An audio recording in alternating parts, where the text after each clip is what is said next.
شهر رمضان الذي أنزل فيه القرآن هدى للناس.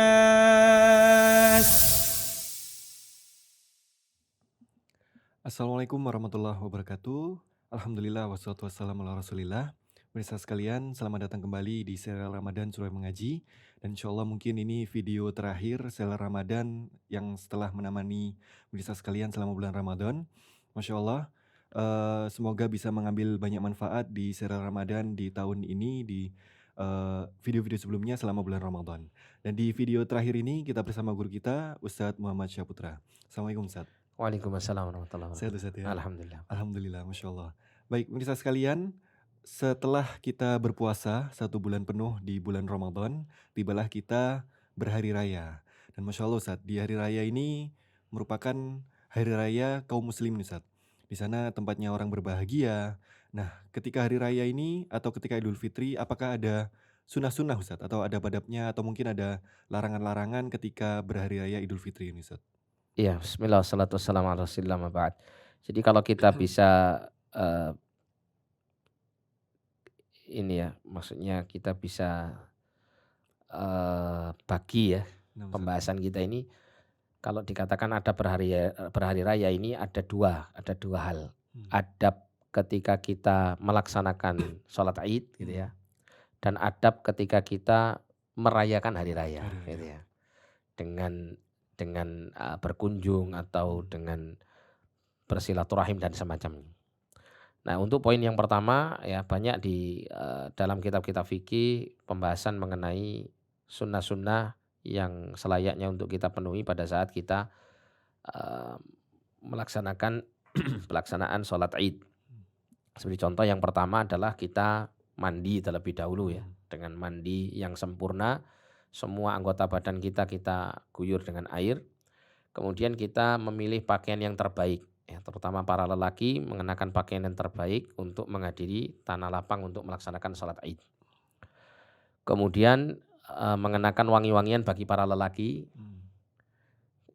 dan berusaha untuk memberi menunjukkan penampilan yang terbaik. Ya, penampilan yang terbaiknya, mengenakan pakaian terbaik, mengenakan wangi-wangian, rapi gitu ya, bersih. Kemudian pada saat itu disunnahkan sebelum berangkat untuk melaksanakan sholat Id, sholat Idul Fitri, itu hendaklah makan terlebih dahulu. Ya. Kenapa? Karena untuk memastikan bahwa hari itu adalah hari Id, bukan lagi hari berpuasa. Sehingga disunnahkan untuk makan sebelum berangkat. Ya, dan makan ini tidak harus makan yang berat ya. Mungkin makan kurma atau mungkin makan makanan yang ringan. Yang jelas tujuannya adalah dalam rangka untuk menunjukkan bahwa hari itu adalah hari Id yang bukan lagi hari untuk berpuasa. Nah, kemudian ya setelah berhias, kemudian makan sebelum sholat Idul Fitri, kemudian berangkat untuk menuju ke tempat dilaksanakannya sholat Id. Kalau tempatnya itu bisa dijangkau dengan jalan kaki, maka lebih baik ya berjalan kaki dalam keadaan sudah bersuci untuk mendatangi tempat Id tersebut. Dan nanti ketika pulang disunnahkan untuk mengambil jalan yang lain. Ya. Para ulama Allahu a'lam menjelaskan tentang hikmahnya, ya, kenapa kok mengambil jalan yang lain ya, disunnahkan untuk melewati jalan yang lain agar supaya tampak syiar Islam ini gitu ya. Kalau seseorang itu hanya melewati satu jalan saja, tentu hanya tampak pada satu sisi saja. Tapi kalau misalnya orang itu melewati jalan yang lain, sedangkan yang lain akan melewati jalan yang sebelumnya dilalui oleh orang tersebut, tentu ini akan semakin menunjukkan kemeriahan gitu ya. Syiar Islam itu dilaksanakan pada hari tersebut. Nah, sehingga akan semakin menampakkan syiar tersebut di tengah manusia. Nah, kemudian pada saat melakukan perjalanan sampai di tempat sebelum dilaksanakannya sholat Id, maka hendaklah memperbanyak takbir. Ya, memperbanyak takbir. Kemudian setelah itu dilaksanakanlah sholat Id ini sesuai dengan tuntunan syariat dan tuntunan sunnah, dilaksanakan dengan baik, dengan khusyuk. Setelah itu ya hendaklah dia mendengarkan khutbah. Meskipun khutbah ini menurut para ulama adalah tidak wajib hukumnya untuk mendengarkan khutbah Id. Akan tetapi alangkah lebih baiknya tetap duduk di situ untuk mendapat kesempurnaan pahala salat Idul Fitri.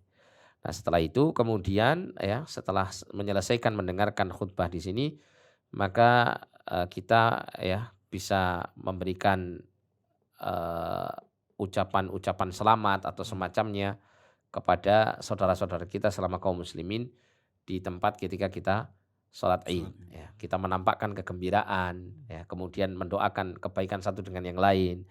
Seperti misalnya mengucapkan kalimat taqabbalallahu minna wa minkum gitu ya. Mudah-mudahan Allah menerima amal kebaikan kita dan kamu gitu. Atau kalimat-kalimat tahniah atau kalimat-kalimat selamat yang lainnya. Tidak ada ketentuan dalam syariat harus mengucapkan kalimat apa, enggak ada. Ya, selama kalimat itu baik atau mungkin dikenal secara uruf itu kalimat yang menunjukkan kebahagiaan dan kegembiraan pada saat pelaksanaan hari raya Id itu, maka itu dibolehkan. Nah, setelah itu kita masuk pada pembagian yang kedua tadi. Yaitu berkenaan dengan adab-adab ketika merayakan hari raya. Nah, kita tahu di negeri kita ini ada sebuah adat tradisi yang baik untuk merayakan hari raya adalah dengan saling berkunjung.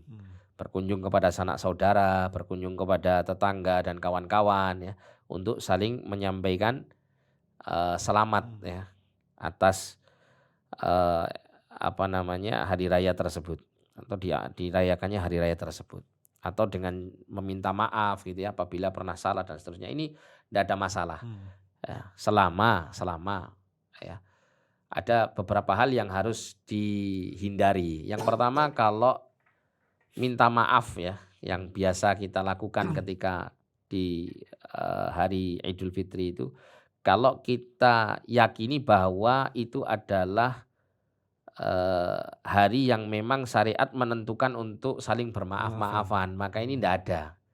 Ya, tidak ada dalil yang menunjukkan secara khusus bahwa hari itu adalah hari yang diwajibkan untuk saling memberikan maaf satu dengan yang lain.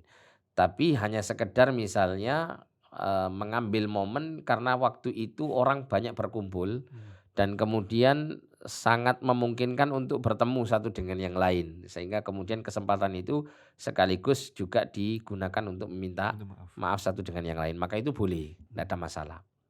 Karena meminta maaf itu kapanpun kan gitu ya. Selama kita melakukan kesalahan kita segera minta maaf. Nah, kemudian pada saat kita berkunjung kita juga harus memperhatikan adab-adab berkunjung ya. Kita menjadi tamu misalnya kepada sanak keluarga kita atau kepada kawan-kawan kita. Nah, kita juga harus menjaga adab kita sebagai tamu. Termasuk juga tuan rumah yang didatangi tamu itu juga bagaimana melakukan adab-adab menjadi tuan rumah untuk tamunya gitu ya. Di antaranya adalah dengan memberikan suguhan, makanan dan minuman yang sesuai dengan kemampuannya gitu ya. Kemudian menerima tamu tersebut dengan baik gitu ya. Tidak kemudian bersikap tidak ramah ketika mendapat tamu.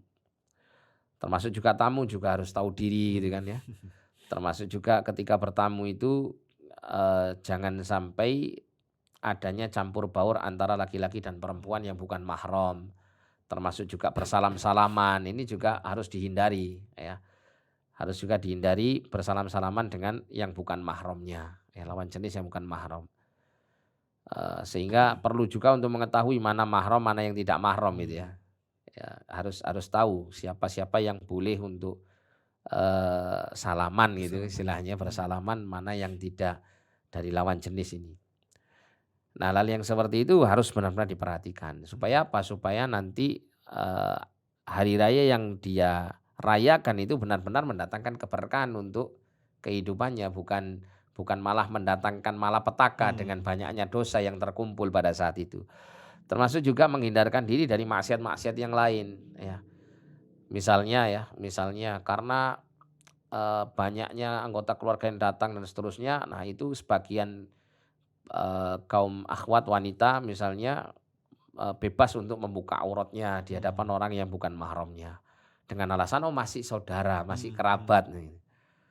Atau campur baur tadi, atau terus kemudian di situ banyak berbicara yang tidak penting atau berbicara yang sampai mengandung maksiat seperti menghibah, ngerasani saudaranya yang lain gitu ya. Nah, itu seharusnya justru pertemuan itu untuk ajang silaturahim ya, untuk mendiskusikan kebaikan, untuk mempererat persaudaraan di antara mereka, bukan malah saling menghibah atau mencela satu dengan yang lain. Kemudian juga berkaitan dengan memenuhi hari-hari libur di hari raya ini untuk hal-hal yang positif. Jangan kemudian ya menghabiskan waktu itu di tempat-tempat rekreasi yang mengandung maksiat, atau mungkin terlalu banyaknya tempat-tempat rekreasi yang dikunjungi oleh banyak orang sehingga terjadi banyak ikhtilat atau semacamnya yang sulit untuk dihindari. Nah, lebih baik untuk menghindari hal-hal tempat-tempat yang demikian. Ya meskipun secara hukum asal tidak dilarang gitu ya, untuk mengunjungi tempat-tempat rekreasi selama tempat-tempat itu bukan digunakan untuk hal-hal yang berbau maksiat. Wallahu a'lam bishawab. Masya Allah, jazakallah khairan Ustaz.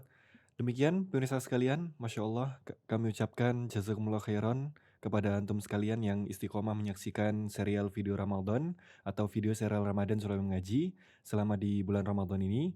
Dan ini merupakan video penghujung dari serial Ramadan Surabaya Mengaji. Sekaligus kami segenap tim dari Yayasan Surabaya Mengaji Official mengucapkan kepada antum semuanya, taqabbalallahu minna wa minkum. Semoga Allah menerima amal kami dan amal kalian. Selamat Hari Raya Idul Fitri 1444 Hijriah. Kita bertemu kembali di serial Ramadan di tahun depan insya Allah. Dan selamat bergembira, selamat merayakan Hari Raya Idul Fitri. Kita tutup. Wassalamualaikum warahmatullahi wabarakatuh. Waalaikumsalam warahmatullahi